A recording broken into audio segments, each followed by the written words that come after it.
since people think that small things are more fundamental than big things in a sense, there's a big project which is to quantize gravity. That means you'll use the rules of quantum mechanics and apply them to gravitational theory. And since quantum theory is the more fundamental, so the argument goes, that's the way you've got to do it.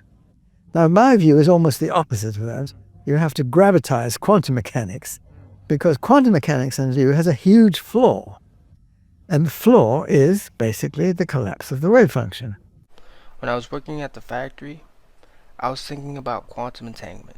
Now, for 12 hours a day, I was standing in front of these coils of wall base. What I realized was these coils of wall base were analogous to quantum entanglement. Both coils are rotating in opposite directions, and that's just to represent the angular momentum or spin of two hypothetical electrons that have entangled. I imagine that both of these coils were physical particles that had locally interacted in some way and had become entangled. Because I did this, I then had a metaphorically physical quantum phenomenon right in front of me, with which I could interact with. As you can see, when I interact with the top coil, the paper rips.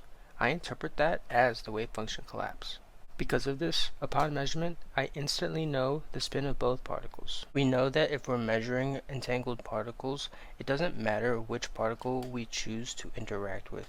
The wave function will collapse upon measurement of either particle. So what this means is that it doesn't matter if we measure the top coil or the bottom coil, the paper should rip. When I interact with the bottom coil, the paper instead warps. Obviously, entanglement is a quantum phenomenon, so I shouldn't have the same exact interaction with a classical object that is analogous to entanglement as a real entangled pair. That being said, the warping of this paper intrigued me